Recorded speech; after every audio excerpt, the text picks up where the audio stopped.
Welcome. So first of all, thank you Janet, thank you to the Open University for inviting me here today, and welcome to everybody on the webinar. One of my favourite quotes is from Seneca: "As long as you live, keep learning how to live." And I really recognise that, you know, most people in this day and age are really busy, so just want to congratulate you before you start really on making the time to tune into this presentation for you to get some tips to turn potentially stressing into thriving, whether it be for yourself, for your teams, or for perhaps just people that you know around you. So I'm Suzanne Hazelton. I describe myself often as a peopleologist. I'm a leadership coach and positive psychologist. I've been coaching people in organisations like IBM for probably over 10 years. I went independent a couple of years ago. Let me just move on. I've got a lot to cover on the session today, and part of the reason for that is I want to make the slides available to you afterwards so that you can download them, you can read them, you can go back to the references.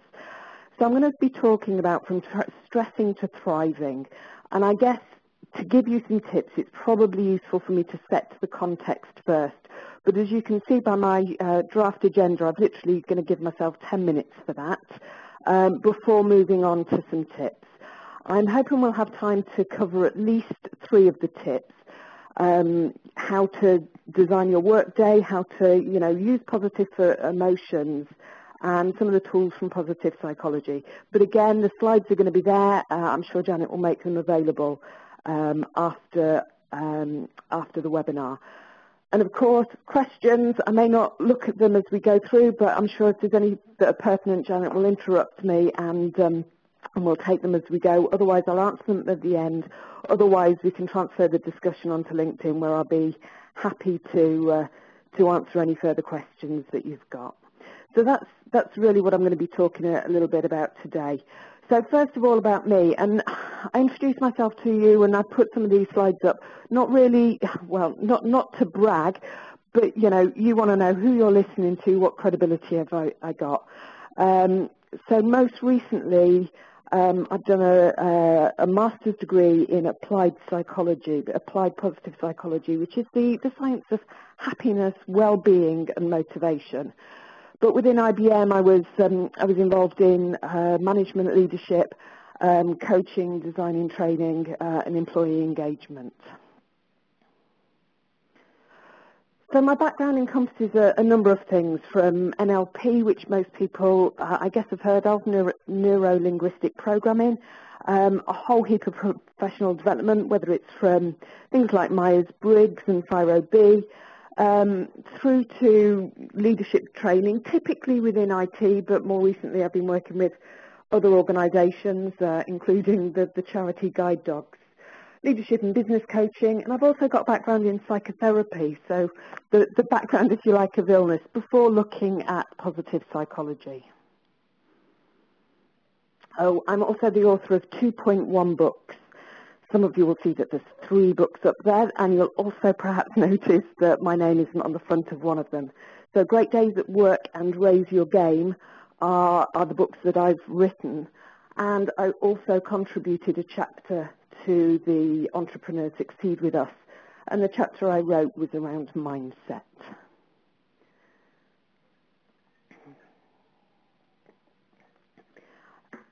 Oh, just excuse me, taking a quick glass of quick sip of water. I've also contributed to a number of magazines. So from the more popular magazines such as Psychologist to articles in the Human Resource Management magazine. Plus, I've been featured in a number of others, from The Guardian to Marie Claire to Olé, etc. And as I say, I just mentioned some of these things just so that you can see a little bit about my background. Okay, so what do I mean by thriving? We hear a lot about stress in the workplace, and, you know, people being off sick with stress and bringing them back to just okay. The work that I typically do is to enable people to thrive. So if you will imagine, you know, that ruler, that spectrum of engagement. I typically take people from the 0 to +5.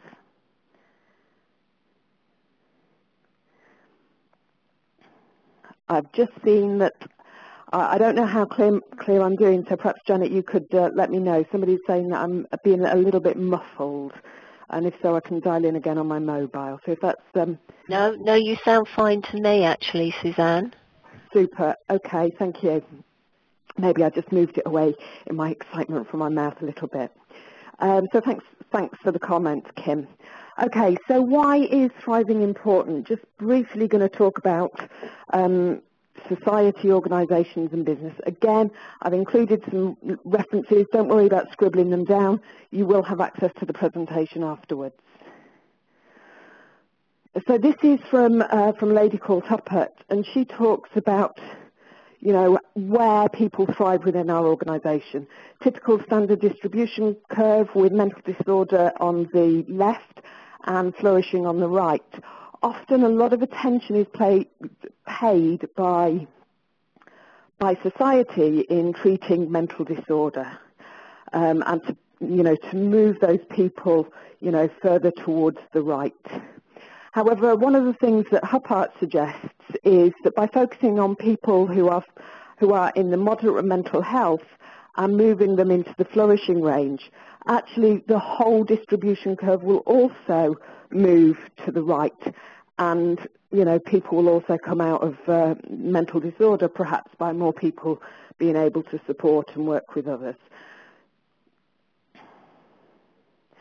Talking about organisations then, thriving and employing, individual thriving and an engaged employee often have very many of the same characteristics. This is from a book called First Break All the Rules, based on the Gallup studies, and they show that engaged employees have a positive impact on stock increase, and they show some of the things that organisations and particularly managers can do to create engaged employees.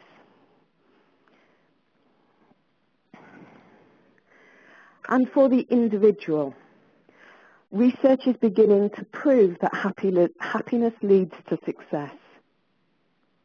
And I'm just pausing because this can sometimes be a little bit counterintuitive. For many people, it's natural to think, I will be happy when. When I get my promotion, my pay rise, when after I've been on holiday, whatever it is. But actually, the research is beginning to show, and it's still in relatively early stages, but the research is beginning to show that our positive emotions, our happiness, our well-being actually seems to contribute to success.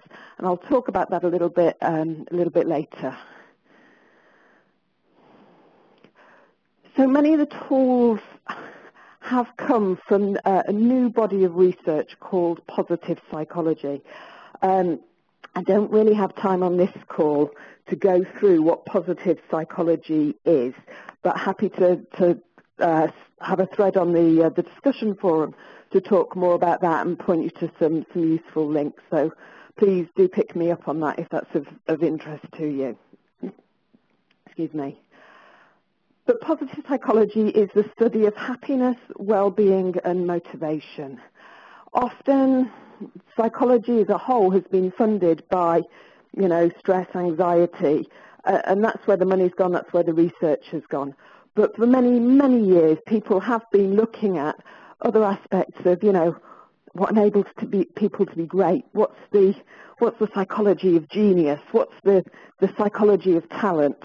And positive psychology involves a whole range of things which are, if you like, perfectly formed. That's, I guess, my representation of eggs, and I only had 6 eggs in the fridge, hence only 6 items up there. And of course, positive psychology does incorporate a lot more than that. But for me, they weren't really connected. And given my background and experience, one of the things that I've done is to create a framework based on how I see that people grow and develop. It starts at the bottom of the chart. People have to know that they can make a change. Not everybody knows that. Some people think that they are who they are. They're not going to change at this stage of life. So that's perhaps one of the first areas that I typically address. Taking personal responsibility, being clear about what people want rather than what people don't want, so the vision element. And then there's some tools, the vertical bars, the time perspective, emotions, goals and habits, some of the particular tools, potentially from positive psychology, but goal setting I don't think is particularly specific to positive psychology. Mastery goes all the way down to the bottom because some people, for them, it makes sense to start there.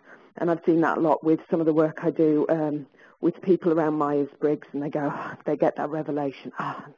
Okay, and that development of self-awareness, if you like. And then along the top, relationships, whether it's relationships with colleagues or perhaps with, relationships outside of work. But that's a very important indicator of our well-being. So I started to use this framework with my coaching clients in business, and I developed it into my book, Great Days at Work. One of the things I noticed was that for many people, great days at work don't come naturally. People seem to have an individual predisposition. For some people, it seems that they tread this very fine balance, between the sheer cliff on one side and a drop on the other. And, it seems that any little thing potentially can throw them off balance. Whereas other people have this big, wide, road with, soft green verges on either side. So the sources of stress within an organisation won't disappear. There's a huge amount of information on this chart, so my apologies. And again, it's available. But whether it's somebody's got too much work, too little work, whether they don't really know what they're supposed to be doing, whether they're in the sandwich between upper levels of management and employees, and that conflict that happens, relationships with the boss, and these are just the sources within work. Never mind, whatever else is going on outside work, whether it's, looking after the kids or parental responsibilities. So the individual, has their predisposition, and I know organisations that, are working hard to make some structural changes, but to be honest, they're not going to disappear. The health and safety executive suggests that stress, employee-related stress, accounts for 40% of the total number of cases. And as somebody said on the forum, many people don't disclose stress and mental illness, because of the stigma that is attached to that. So that's a huge number of cases, about 500,000 in the UK, with each case averaging 25 days for the year. It's not great for the individual to be off with stress, sickness, and of course it impacts the team, it impacts other people, and ultimately it has an impact on business profitability. I wondered whether, some of what I've seen is organisations moving away from this more paternalistic, for those of you who are familiar with transactional analysis, you might recognise parent, adult, child, the parental wagging finger. Adult is more autonomous, and the child is, perhaps a toddler dragging their heels or a grumpy teenager. So organisations have perhaps been in a situation in the past, and some of them still are, setting the boundaries, being more parental, with the employee potentially being, in that more childlike situation of doing what they're told. Organisations are now seeking to or many organisations are seeking to encourage more autonomy, more decision-making, more ownership in the workplace. And of course, that has its frustrations. People are learning new ways of working. You know, there's different expectations. What are the new boundaries? You know, and making mistakes can be stressful for an individual, and actually it can be stressful for the organisation and manager, as the manager may start to pull back control when a mistake is made, and they go, oh, you know, we shouldn't let the people do that. So it can be a very frustrating time for people. And I guess the point is that some of these things aren't going to change. They're not going to change overnight. But what can, and the point of this presentation is, what can you do to take some of this personal responsibility? So I'd like to have a poll, please, Janet. What makes a great day at work for you? Okay, Suzanne, I've just opened the poll, so if everyone would like to do that. If you want to carry on with the slides, Suzanne, and I'll come back to you and we'll publish the poll results at the end. I can see some people are starting to answer it already, so that's great. So great, okay. So I've put a couple of things that people typically say around sense of achievement, you know, being you know, a master at what I do, expertise, you know, having a great relationship, whether it's colleagues, you know, people that you work with, the teamwork, the camaraderie that goes in.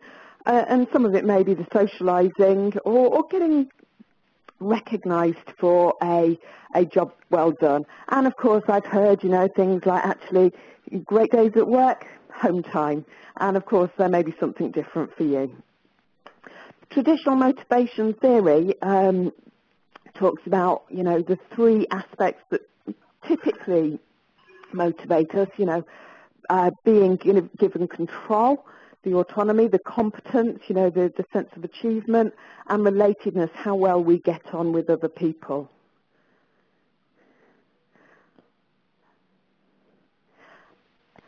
So my first tip for you is to invite you to just think about what leads for a great day at work, recognizing, you know, it's going to be different for you than it is for people in your teams, your colleagues, your boss.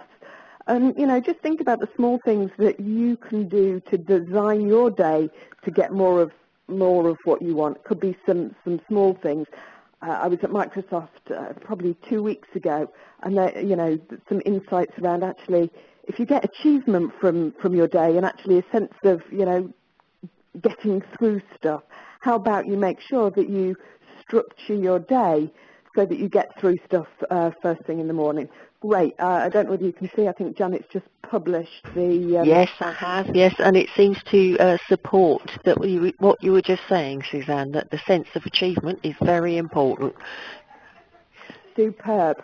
So, you know, really encourage you to think about, you know, structuring your day so that, you know, perhaps for you, rather than coming in and looking at email, which for many of us doesn't give a sense of achievement, it's just constantly appearing, that you get in and get on, but I'm sure you do that already. Okay, my second tip is probably slightly counter to what I've just said, which is to decouple your successes, your achievements at work, as your only source of positive emotions. So I'd like to give you the secret, or perhaps not so secret, key, which is emotions, positive emotions in the workplace, which still is a bit of a taboo subject. You know, we're invited to bring our logical brains to work most of the time, and, you know, emotions kept firmly at the door. But there are 7 benefits of positive emotions. I could probably talk for an hour on each of these topics, but they're good for our health. We know that stress causes bad health, and what we're starting to see that is positive emotions cause or are implicated in good health. Moods go viral, so, you know, we've all walked into an office where the mood has been low and found it potentially contagious. Actually, the same is true for positive emotions. There's some research by a lady called Barbara Fredrickson, who shows that positive emotions begin to build our resilience. So, you know, it's like a reservoir. Putting a little bit in every day keeps us well. We become a magnet for opportunities. People like to deal with more upbeat people. They're great for positive memories, not going to talk about that. And we start to see more opportunities. We become more creative. Our thinking broadens. And they're also implicated in having more high-performing teams as well. Now, of course, I'm talking about positive emotions. I don't want to discount the, you know, the other emotions, which I guess by potentially get called negative. Of course, all emotions have their use, but I think it's very easy for people to understand joy and happiness, excitement, contentment can be described as the more positive. We need both as human beings. The negative has more impact on us than the positive. If you take, for example, a bowl of cherries and add a cockroach, my guess is that the bowl of cherries becomes no more attractive and perhaps less attractive by the sight of that cockroach. But if you take the converse and you take a bowl of cockroaches and you add a cherry, the cherry doesn't make it any more attractive. So there's something about us that we are hardwired to have more impact from the negative than the positive.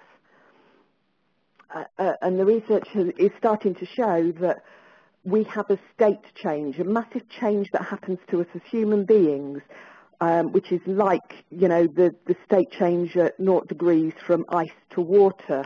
You know, it's not a small change, it's quite significant. We need 3 positive emotions for every so-called negative. So, ready for another poll, please, Janet. What could you do, or what do you already do, to have more positive emotions? And there's some things there, whether it's listening to music, playing music. You might have some favourite photos that, you know, you pull out of your purse, your wallet, or there's maybe a YouTube clip that, you know, guaranteed to bring a smile to your face. Sometimes it's a walk round or exercise, or maybe you do some gratitude activities, or maybe there's something else. I realise everything I've put up there is potentially quite solitary. That probably says more about me than you. So.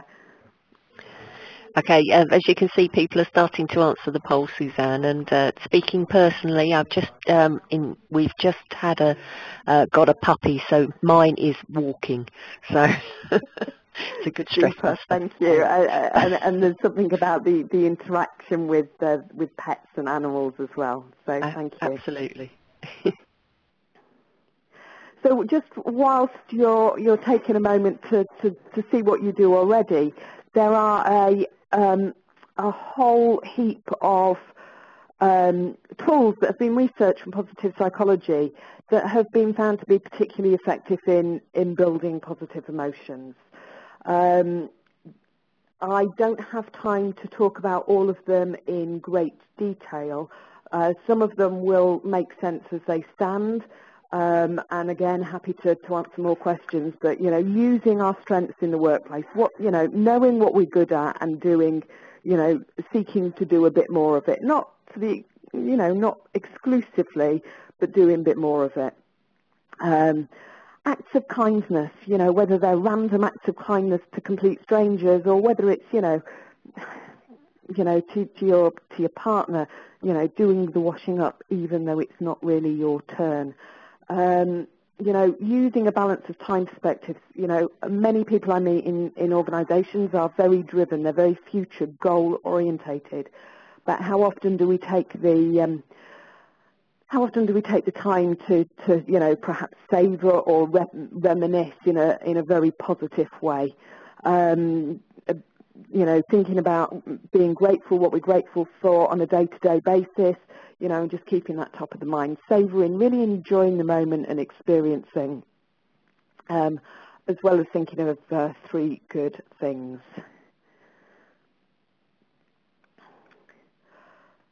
So my third tip for you is to incorporate into your day or week some of the positive and emotion-boosting activities. So again, it decouples, however much you're achieving in your work. There may be days when you're not getting through the to-do list, something happens. But rather than that starting, you or your team on a downward spiral, how can you incorporate 3 good things into your personal or professional life? And I know organisations, I did some work with some leaders in BT with Action for Happiness earlier in the year, and they noticed that perhaps some of their meetings were, very negatively focused, and actually how could they incorporate, maybe not this, I think somebody gave it the name of bright sparks, what's been the successes this week as well to make sure that they get focused on. Okay. So thanks, Janet. The poll results seem to be through, with a good number of people taking exercise, which is fantastic because that is one of the best well-being boosting things that you can do. So, super. Okay. I realise that I'm probably not going to get to... Let me go through tip 4 and then I'm going to move to the end because I think we're just about running out of time. So, micro rest. One of the things when they were looking at top tennis players, a chap called Jim Lower, he spent ages looking at, the technique and the difference, what made the top people the top. And at the very top level, he was noticing that there wasn't a lot of difference between, what people did and how they, how they did their forehand, their serve. Of course, minor differences. And then he started to notice that it's actually how people recovered between points. As people, as they walked back to the baseline, what were they doing at that point? We don't have time to go through this, but you can do this. But it's about slowing your breathing down and, breathing in and out, ideally for a count of 5 for 90 seconds. So, have we got time for another poll, do you think, Janet? Yes, we have. I'll start it now. That'll be fine, Suzanne. I've set it going, so if people want to answer. Super. So, these 90-second rests, of course, don't have to take a long time, 90 seconds. So, when could you do it? Whether it's the journey to work, whether you're, tube or car, could you do it? Could you do something between meetings or in a quiet moment, whether it's a coffee queue or some other place, she says, euphemistically. Okay.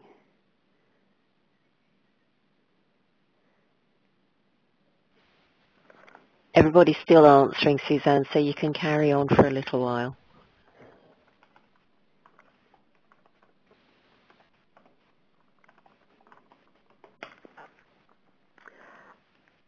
Okay,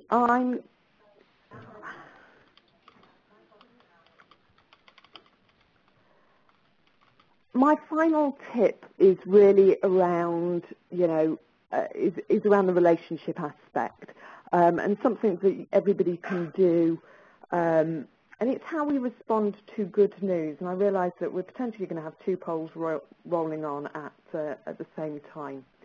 So the next tip will take me probably longer to explain than it will be for you to do in the workplace. So just before we move on to the next tip, I'm just wondering, Janet, have the poll questions come back yet? There are still a few people answering this one. I'd like to give them a little more time if we can, Suzanne. Okay, if you want to carry on and we've got a little bit more time, so you're okay for time. We don't actually finish till about 20 past, so you're okay for time. Brilliant. Okay. So then the question is, how do you respond to somebody's good news? Whether it's, woohoo, jump for joy. We'll come back to that poll a little bit. Or whether you're maybe you consider yourself the voice of reason and experience and perhaps wisdom. Calm down. Don't get overexcited. let's think this through, have you thought of the risks of, and, and I think many of us, because of our training and our backgrounds, we tend to notice what's wrong with an idea or the risks associated with it. It could just be that we're not in it and we can see it. But the research is beginning to show that, relationships are built on this positive response. And the person who's got the good news is more likely to listen to you later and take on board the risks when you first shared their enthusiasm. This is from some work by Gable and a team of other researchers who looked at what do you do when things go right and the impact of describing, of being really engaged and focusing on them. So they worked in this top right quadrant, this active constructive. So it focuses on them, takes an active interest, asks questions, and really helps the person to capitalise on the good news. Whether or not you agree with what's happening, you may be very disappointed that they're promoted because they'll be leaving your department, or if they've got a new job, you may be very disappointed that they're going to be leaving your organisation. But can you still focus on them and ask questions and, really join in with their enthusiasm, even if at some point later you want to, you want to come in and share some of your observations about some of the potential risks.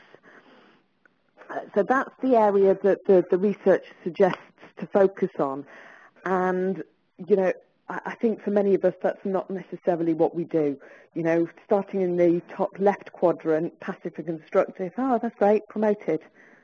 Right, anyway, how's that project report going?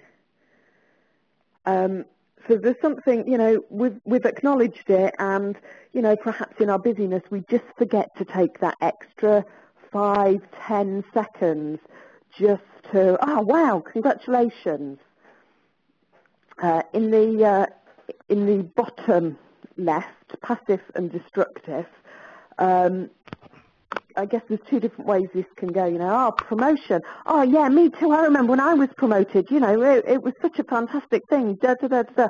So we take the spotlight for ourselves. I think we mean well by doing it. We're trying to show empathy and excitement, but potentially it takes the spotlight away from them. Or potentially we can change the subject totally and just go, oh, promotion, and we move it all over to, the report. And the bottom right quadrant is the one that I see quite a lot, to be honest. People, I think, are very quick at seeing the risks and are very quick at vocalising them. I think the training that we've perhaps received enables us to do that, to see things from different perspectives. And rather than just seeing it and perhaps keeping stum for a moment or two, we often vocalise that, promotion. Well, have you considered the amount of work that's going to, you're going to take on? You're already working, 10 hours a day. A promotion's going to, you're going to be working 16 hours. How's that going to affect your family? Da, da, da, da, da, da, da, da. So often, the risk is that we dampen the other person's enthusiasm. So Suzanne, my poll, you should be able to see the poll results now. I'm not sure if you can. I can't. I don't know whether other people can. Right. Okay. Well, it's quite interesting, so I'll read it out to you. We've got 10% who have their moment of time on the journey to work, 23% between meetings, 23% in a quiet moment, 7% in the coffee queue, and this is the one I find quite interesting. In the loo, 17%, which is very honest of you. Well done for admitting that. And I guess it's just a place that we can just take, you know, a 2-minute rest. Absolutely. Yes. And you know, I don't think there's anything wrong with that, and I think it is looking for the times to be able to take your micro rest at work. Absolutely. Recognizing that, you know, if you can do some deep breathing, and just bring yourself, you're going to be more effective. You know, this isn't about doing something that's selfish. This is about making sure that you're bringing your best. You can maybe take that metaphorical step back, see the bigger picture, which enables you to, you know, exit the loo, the coffee queue, wherever it may be, and just be... And also, I have to say, I find quite useful, I'm sure a lot of other people have tried this sort of stretching exercises, which quite frankly, if you do it in an open plan office, isn't really a good idea. So maybe nipping to the toilet and do it in private there is better. So. Oh, fantastic. That's such a great idea. And the work of this lady called Amy Cuddy, who does some of the stretching exercises and how to... you know, more assertive postures. So, to build your assertiveness, so to speak, for, you know, whether you're presenting, whether you've got a meeting to go to or a negotiation. I think there's a webinar in a couple of weeks' time on negotiation, salary negotiation, Janet? Yes, that's right, Susanna. Yes, Suzanne. Yes, we have. Yes, thank you. So there's some great tips from Amy Cuddy on how to do that as well.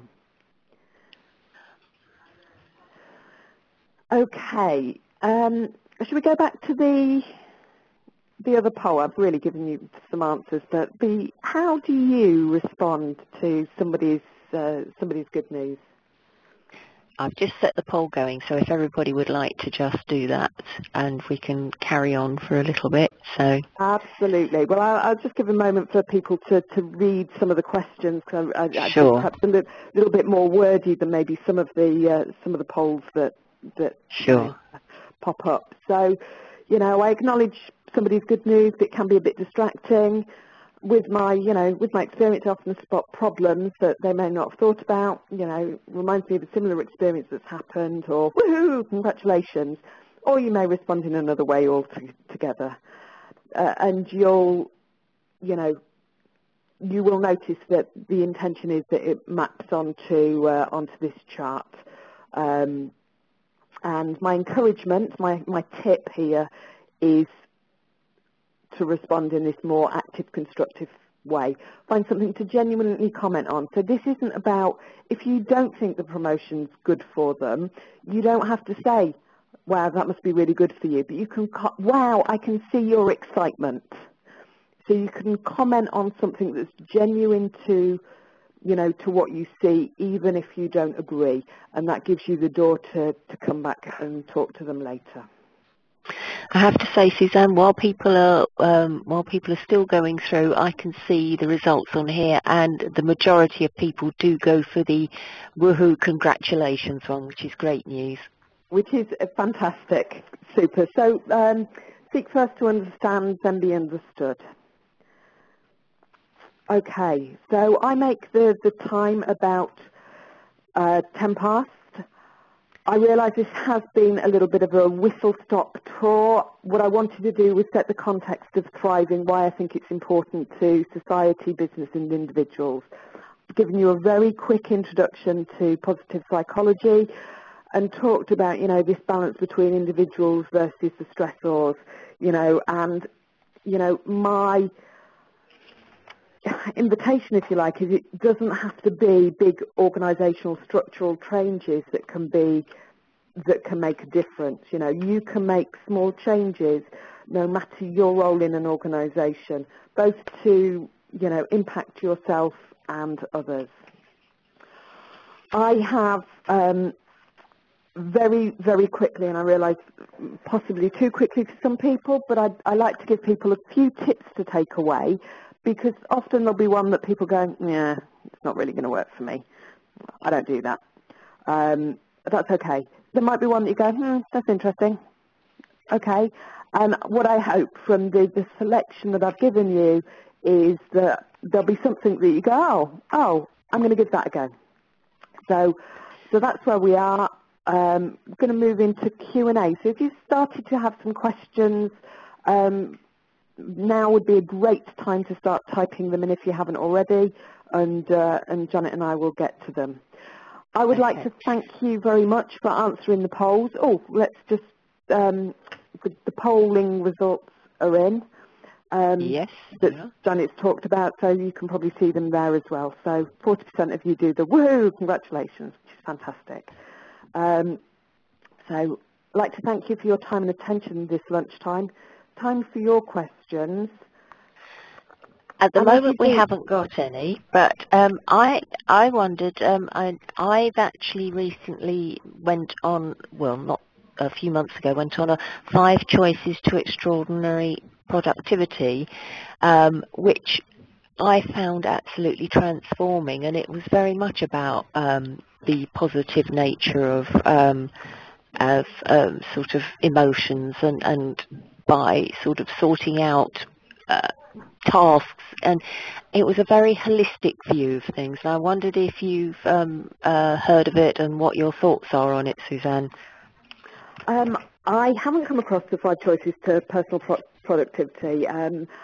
There's 5 ways to well-being, which I think the government uses Yes. for general well-being. So that's something that's a little bit new to me, Janet. Yes.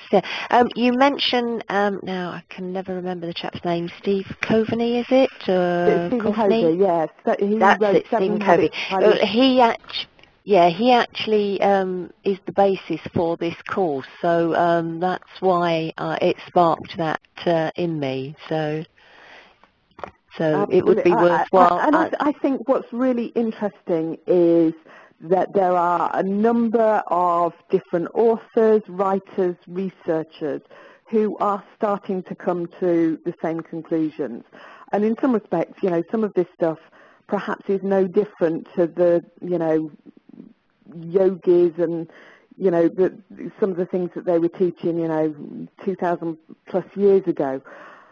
But I guess what's starting to happen is that we're starting to get the evidence behind it. And certainly when I was working at IBM, the big yellow smiley that is often touted as positive psychology just seemed a little bit too pink and fluffy, if you like, for an organisation that wanted the evidence. And I think what's happening, Janet, is that the evidence is starting to, there's researchers out there gathering the evidence, and it's starting to become mainstream, which then gives people, different ways to write about it and describe it. So I think a lot of coming together. Yes, thank you for that. As we saw on the LinkedIn discussion that some of you may have seen, there was a great deal of discussion on that, and thank you to Suzanne for adding to that discussion. One particular gentleman, Malcolm, who isn't here today, felt that perhaps working in the public sector was more stressful than working in the private sector, which really sparked quite a debate. So the stress in workplace certainly is a very, very big topic. So. And I've had one from Richard. Thank you, Richard. He says, thank you both. I will ask a question on LinkedIn. So if anybody else wants to ask a question on LinkedIn, that would be great. And Richard made a very interesting point to that discussion as well. So do join the LinkedIn group and see our discussion. Absolutely. Post your questions there or any points of clarity. I've got quite a lot of free materials and resources, so if this is something of interest to you, let me know and I can point you to some free stuff. I have got a free chapter that's available on my website, so happy to point you to that. If you prefer a hard copy, if you make sure that you private message me with perhaps your work address, I'll get that sent to you as well. But I've got presentations available, so let me know. And if you'd like a chat to find out how you can use some of these tools, presentations to help people in your company to have great days at work, then do drop me an email. I'll be absolutely delighted. I've got one more question that's come in, and that is any suggestions on trying to make negative colleagues positive? I won't mention the name just in case their colleagues are online today. So, and I must admit, in the past, I have had this problem as well. It can be very draining to work with somebody who is very negative, and any tips you might have on how to make people positive would be great. I think that's a bit of a big one, though, isn't it? I think probably most of us have been there, and I think I've got several answers. I wrote an article for a magazine, so perhaps I'll post the link to that on the LinkedIn group. That would be wonderful. There's a couple of things. I think, one of them is how much time do you really need to spend with them, and can you limit that? And I think the other thing is, we really can't change other people. The only people that we can change is ourselves, and to that end, what can we do to make sure the time we're spending with them, we're maximising, getting the job done and minimising some of those comments. And there's techniques. I remember when I worked in IBM, I had a guy sort of was facing the corridor, and every time he walked past me, he would start to make some sort of negative comment or engage me in a conversation that wasn't useful. And over time I learnt the tools of just turning away slightly and disengaging with him, because actually it wasn't doing my well-being any good, and it wasn't furthering the work that I was doing. So might be something for. And it might be that you don't want to post it on LinkedIn, but email me, and happy to talk through your particular situation. Thank you very much, Suzanne. I'm just going to take the, we've got one more, which I think we might have time quickly for one more. What about Christopher said, what about cultural impacts? People say yes in different ways, yes and or yes but both still a yes, but in the light of active constructive. I understand what he means, because a yes and what else means, well, I can do this, but what happens if this happens? Or a yes but usually means no. So that's a very interesting question, Christoph. And I think that's it. I mean, I think the first thing is it's great to have that observation that yes doesn't always mean yes. And one of the things that I have found is to ask the follow-up question. So if you ask, will you do this? And you get the yes. I worked with a team in Japan. I'm just trying to think, probably about 10 years ago. And I remember getting really frustrated that on the conference calls that I would sit in with them, my colleague Hitoshi-san, he would say, yes, Suzanne, I will do that. Yes, Suzanne, I will do that. And I have to say it took a missed project deadline for me to realise that, yes, Suzanne, I will do that, had absolutely no commitment behind it. So I absolutely recognise the frustration that you have. So one of the things that I learned, and I don't know whether it will be helpful for you, but is to ask the follow-up question. How soon will you do it? When will you do it? What do you think's involved in doing it? When will you get the first delivery to me? So to understand, and in this particular case, was it a case of the person not really understanding?